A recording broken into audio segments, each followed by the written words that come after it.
ನೀನು ಕರುಣಾಮಯಿ ಎಂದು ಎಲ್ಲರಿಂದಲೂ ಕರೆಯಿಸಿಕೊಂಡು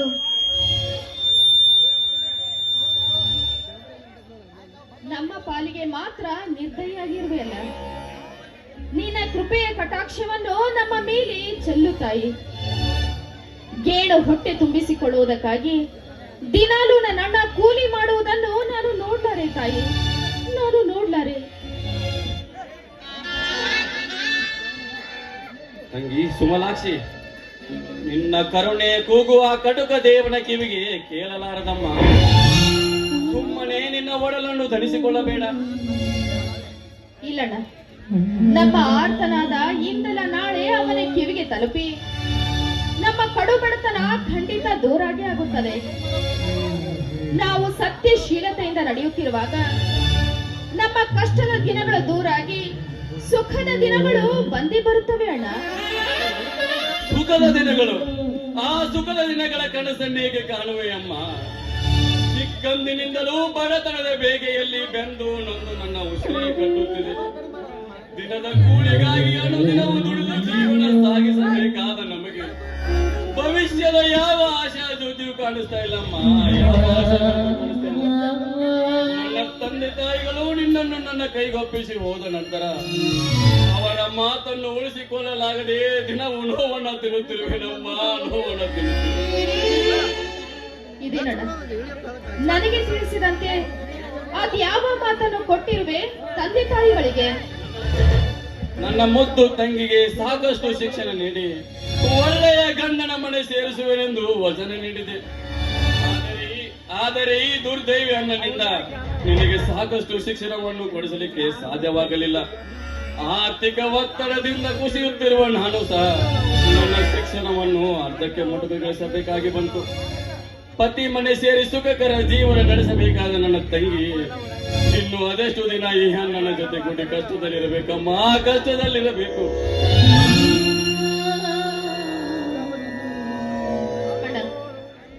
ಇಷ್ಟು ಚಿಕ್ಕ ವಿಷಯಕ್ಕಾಗಿ ನೀನು ನೊಂದು ಕೊರಗಬೇಡ ಅಣ್ಣ. ಮಾತೃ ವಾತ್ಸಲ್ಯದಂತಿರುವ ಈ ನಿನ್ನ ಪ್ರೀತಿ ಸದಾ ನನ್ನ ಮೇಲಿರುವಾಗ ನನಗೆ ಯಾವ ಕೊರತೆಯೂ ಇಲ್ಲವಣ್ಣ.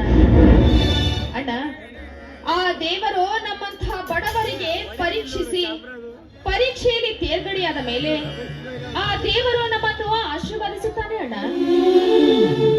ಕಣ್ಣಿಗೆ ಕಾಣದೆ ಹುಡುಕಿದರೆ ಸಿಗದೆ ಎಲ್ಲಿರುವ ನಮ್ಮ ದೇವರು ಈ ಸಮಾಜದಲ್ಲಿ ನಡೆತಿರ್ತಕ್ಕಂಥ ಅನಾಚಾರ, ಅನ್ಯಾಯ, ಅತ್ಯಾಚಾರಕ್ಕೆ ಕಿವುಡನಾಗಿ ಕುರುಡನಾಗಿ ಕುಳಿತಿರುವನು ಕಲ್ಲು ಮೂರ್ತಿಯಾಗಿ ಆ ಅಲಂಕಾರವಾದ ವರ್ಣರಂಜಿತ ಪೀಠದಲ್ಲಿ ನಮ್ಮಂತ ಬಡವರ ಗೋಳು ಆತನ ಕರ್ಣಪಟಲವನ್ನು ಮುಟ್ಟುವುದಿಲ್ಲಮ್ಮ, ಮುಟ್ಟುವುದಿಲ್ಲ.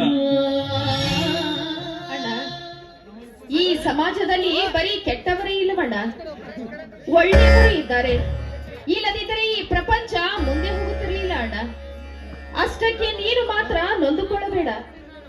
ಈ ಸಮಾಜದಲ್ಲಿ ನನ್ನ 25 ವರ್ಷಗಳೇ ಗತಿಸಿವೆ. ಯಾರಾದರೂ ನಮ್ಮ ಬಗ್ಗೆ ಮರಗಿದ್ದಾರೆ? ನಮ್ಮ ಬಡತನದ ಬಗ್ಗೆ ಯಾರಾದರೂ ವಿಚಾರಿಸಿದ್ದಾರೆ? ಬೆಳೆದು ನಿಂತ ನನ್ನ ತಂಗಿಯನ್ನು ವರದಕ್ಷಿಣೆ ಇಲ್ಲದೆ ಮದುವೆಯಾಗಲು ಮುಂದೆ ಬರುವರಿದ್ದಾರೆ.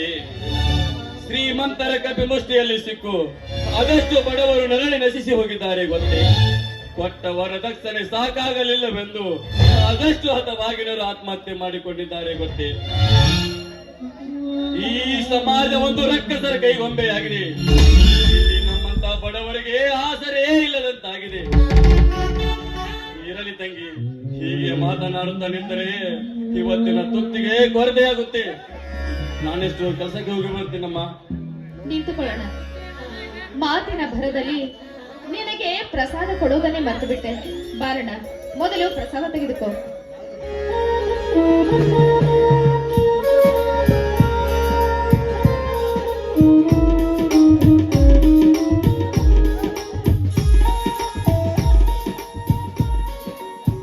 ನಿನ್ನನ್ನ ನಾಸ್ತಿಕನಂತೆ ತನ್ನ ತಂಗಿಯ ಮನಸ್ಸನ್ನು ಎಂದಿಗೂ ನೋಯಿಸಲಾರ. ನಿನ್ನ ಖುಷಿಯೇ ನನ್ನ ಖುಷಿ. ಆಗಲ್ಲಮ್ಮ, ಮನೆ ಕಡೆ ಜೋಪಾನ. ನಾನೆಷ್ಟು ಹೋಗಿ ಬರಲಿ? ಬೇಗನೆ ಬಂದು ಬಿಡೋಣ.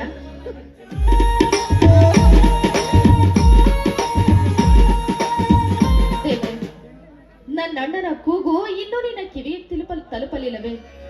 ಅವನ ಕಷ್ಟಕ್ಕೆ ಹೋಗೊಟ್ಟು ನಮ್ಮನ್ನು ಕಾಪಾಡು ತಂದೆ. ತಂದೆ, ಕಾಪಾಡು.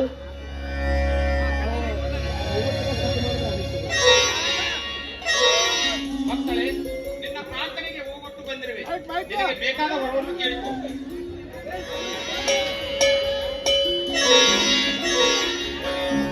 ಯಾರು? ಓಹೋ, ನೀವಾ? ಬನ್ನಿ. ನಿಮಗೆ ಕುಳಿತುಕೊಳ್ಳಲು ಈ ಬಡವಿಯ ಮನೆಯಲ್ಲಿ ಸರಿಯಾದ ಆಸನವಿಲ್ಲ. ಏನಾದ್ರೂ ಕೆಲಸವಿದ್ದೆ?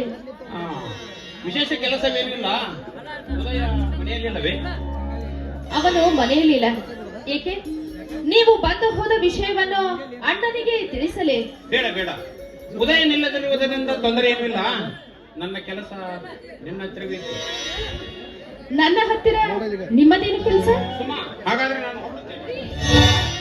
ಸುಮಲಾಕ್ಷಿ, ನಿಂತ್ಕೊಳ್ಳಿ, ದಯವಿಟ್ಟು ಕೋಪಿಸಿಕೊಳ್ಬೇಡಿ. ಸುಮಲಾಕ್ಷಿ, ಮನೆಗೆ ಬಂದ ಪರಪುರುಷನ ಕೈ ಹಿಡಿಯೋದು ಶೀಲವತಿ ಹುಡುಗಿಯರಿಗೆ ಶೋಭೆ ಅಲ್ಲ. ನೋಡಿ, ಈ ನಿಮ್ಮ ಚರಣದಾಸಿ ಮಾಡಿದ ತಪ್ಪನ್ನ ದಯವಿಟ್ಟು ಕ್ಷಮಿಸಿರಿ. ಸಾಕು ನಿನ್ನ ತುಂಟಾಟ. ಬೇಗ ನನ್ನ ಮನೆ ಮನಗಳನ್ನು ಬೆಳಗುವ ಭಾಗ್ಯ ಜ್ಯೋತಿ ನೀನು. ತುಂಟಾಟದಲ್ಲಿ ನೀವೇನು ಕಡಿಮೆ ಏನು? ನೀವು ಕೋಪಿಸಿಕೊಂಡು ಹೋಗುತ್ತಿರುವುದನ್ನ ನೋಡಿ ನನ್ನ ಹೃದಯ ಸ್ತಂಭವೇ ನಿಂತು ಹೋಗಿತ್ತು. ನೀವು ಯಾವಾಗ ಕರೆದೋ ಇವರೋ ನಿಮ್ಮ ಜೊತೆ ಬರಲು ನಾನು ಸಿದ್ಧನಿರುವೆ. ಸುಮಾ, ನಮ್ಮ ವಿಷಯ ನಿಮ್ಮ ಅಣ್ಣನಿಗೆ ತಿಳಿಸಲು ಹೇಳಿದ್ದೆ. ಹೇಳಿದ್ವಿ. ನೋಡಿ, ಹೆಣ್ಣಿನ ಜೀವ ನನ್ನದು. ಹೇಳಲು ತುಂಬಾ ನಾಚಿಕೆ ಆಗುತ್ತಿದೆ. ನೀವೇ ಏನಾದ್ರೂ ಉಪಾಯ ಮಾಡಿ ಈ ನಿಮ್ಮ ಹೃದಯದಲ್ಲಿ ಈ ದಾಸಿಗೆ ಸ್ಥಾನ ಕಲ್ಪಿಸಿಕೊಡ್ಬೇಕು. ನಿನ್ನೆ ನಮ್ಮ ಮನೆಯಲ್ಲಿ ನನ್ನ ಲಗ್ನ ಪ್ರಸ್ತಾಪ ಬಂದಾಗ ತಂದೆಯವರಿಗೆ ನನ್ನ ಅಭಿಪ್ರಾಯ ತಿಳಿಸಿರುವೆ. ಆದರೆ ವಿಷಯ ತಿಳಿದವರು ಬಹಳ ಕೆಂಡಾಮಂಡಲವಾಗಿದ್ದಾರೆ. ಇನ್ನು ನನ್ನ ತಮ್ಮ ವಿಶ್ವಧರ ಬಂದ ನಂತರ ಅವನನ್ನೇ ರಾಯಭಾರಿಯನ್ನಾಗಿ ಮಾಡಬೇಕೆಂದಿರುವೆ. ಸುಮಾ, ನೀನೇನು ಚಿಂತಿಸಬೇಡ. ಮದುವೆ ಆಗುವುದಾದರೆ ನಿನ್ನೊಂದಿಗೆ ಮಾತ್ರ ಸಾಧ್ಯ. ಉಳಿದ ಎಲ್ಲ ಹುಡುಗಿಯರು ನನಗೆ ರಕ್ತ ತಂಗಿಯರ ಸಮಾನ. ಆದಷ್ಟು ಬೇಗ ನಿನ್ನ ಕೊಳ್ಳಿಗೆ ಮಂಗಲ ಕಟ್ಟಿ ನನ್ನ ಪತ್ನಿಯನ್ನಾಗಿ ಸ್ವೀಕರಿಸುವೆ.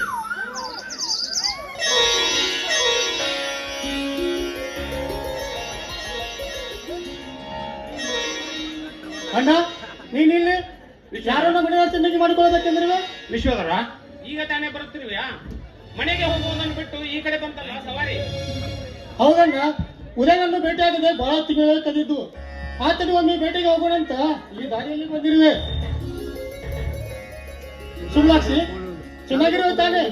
ಅಷ್ಟು ದಿನಗಳ ನಂತರ ನಿಮ್ಮನ್ನು ನೋಡ್ಲಿಕ್ಕೆ ಸಾಧ್ಯವಾಗಲಿಲ್ಲ. ಇರಲಿ, ನಾವು ಬರೋಕ್ಕಿಂತ ಪೂರ್ವದಲ್ಲಿ ನನ್ನನ್ನ ಯಾರಿಗೂ ಮಂಗಲ ಕಟ್ಟುದ್ರೆ ಅಂತ ಹೇಳ್ತಿದ್ದಿಲ್ಲ. ಯಾರಿಗಂತ ಕೇಳಬಹುದು ಸುಮ್ಲಾಕ್ಷಿ? ವಿಶ್ವಧರ, ಅದನ್ನು ನನ್ನಿಂದ ಹೇಳೋದಕ್ಕೆ ಆಗೋದಿಲ್ಲ. ನಿಮ್ಮ ಅಣ್ಣನವರನ್ನೇ ಕೇಳು. ತಮ್ಮ, ನೀನು ಬಂದಾಗ ವಿಷಯ ತಿಳಿಸ್ಬೇಕಂತ ವಿಚಾರಿಸುತ್ತಲೇ ಇದ್ದೆ. ಆದರೆ ಸಾಧ್ಯವಾಗುತ್ತಿರಲಿಲ್ಲ. ಸುಮಲಾಕ್ಷಿಯ ಕೋಳಿಗೆ ಮಂಗಲ್ಯ ಕಟ್ಟಿ ನನ್ನ ಪತ್ನಿಯನ್ನಾಗಿ ಸ್ವೀಕರಿಸಬೇಕೆಂದಿರುವೆ. ಅಣ್ಣ, ನೀವು ಹುಟ್ಟಿರುವ ತಾನೆ? ನಮ್ಮ ಯೋಗ್ಯತೆ ಏನು? ಉದಯನ ಸ್ಥಾನ ಮಾಡೋಣ ಅಂತ ವಿಚಾರಿಸಿರುವೆಯಾ? ಈ ಊರಿಗೆ ಶ್ರೀಮಂತರಾಗಿರುವ ಧನವಂತರಾಗಿರುವ ನಾವು ಈ ನಿರ್ಗತಿಕಿನ ಉದಯನ ತಂಗಿಯನ್ನು ಮನೆ ತುಂಬಿಸಿಕೊಂಡರೆ ಈ ಸಮಾಜದಲ್ಲಿ ತಲೆತ್ತಲು ಸಾಧ್ಯವೇ? ಈ ವಿಶ್ವಧರ, ಈ ಸಮಾಜದಿಂದ ನನಗೇನು ಆಗಬೇಕಾಗಿಲ್ಲ. ಬಾಳಿನ ಸಂಗಾತಿ ಆಯ್ಕೆ ಮಾಡುವ ಹಕ್ಕು ನನಗೂ. ಈ ಜೀವನದುದ್ದಕ್ಕೂ ಬಾಳಿ ಬದುಕುವವರು ನಾವು. ನಮಗೆ ನೆಮ್ಮದಿ ಶಾಂತಿ ಸಿಗೋದು ಈ ನಿನ್ನ ಶ್ರೀಮಂತಿಕೆಯಿಂದಲ್ಲ. ಮನವರಿತು ನಡೆಯುವ ಮನೆಯೊಂದಿಗೆ ಆ ಸ್ವರ್ಗಕ್ಕೆ ಕಿತ್ತು ಹಚ್ಚನ ಸರ್ವಜ್ಞ. ಇನ್ನು ಉಪಲಬ್ಧಿಲ್ಲ ಪುಸ್ತಕದ ಬದನೆಕಾಯಿ.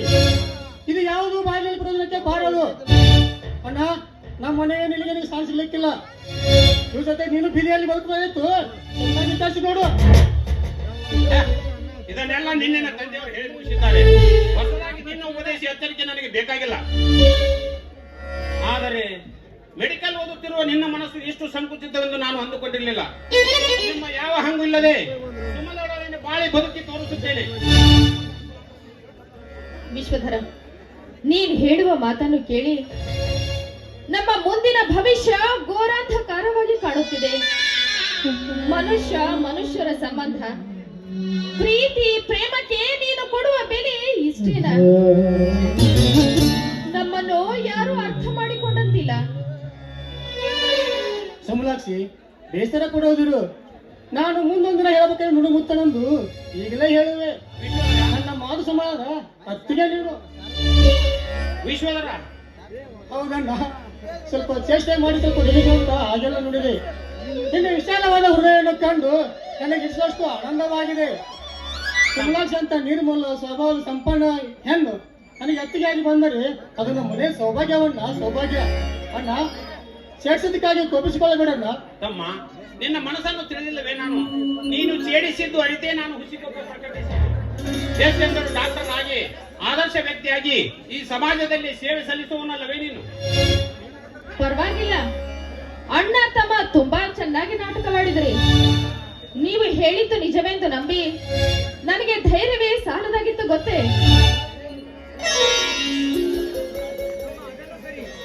ತಮ್ಮ, ಇದೆಲ್ಲ ಸರಿ, ಆದರೆ ತಂದೆಯವರು ನಿಜಕ್ಕೂ ಒಪ್ಪುತ್ತಿಲ್ಲ. ಅದಕ್ಕೆ ಹೇಗೆ ಮಾಡಬೇಕೆನ್ನುವೆ? ಅಣ್ಣ, ನೀ ಅದರ ಬಗ್ಗೆ ಏನು ಚಿಂತಿಸಬೇಡ. ತಂದೆಯವರು ಒಪ್ಪಿಸುವ ಭಾರ ನನಗಿರಲಿ.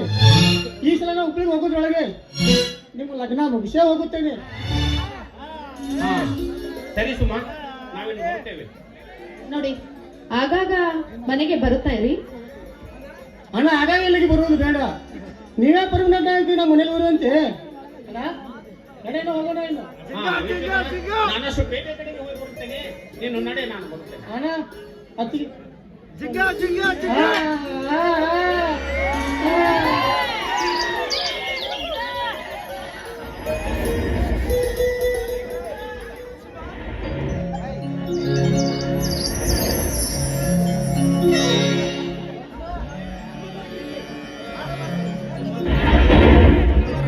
ಕಮಲಾಕ್ಷಿ, ನಿನ್ನ ಸುಮಧುರ ಕಂಠದಿಂದ ಒಂದು ಸುಂದರ ಗಾನನ್ನು ಹಾಡಬಾರದು?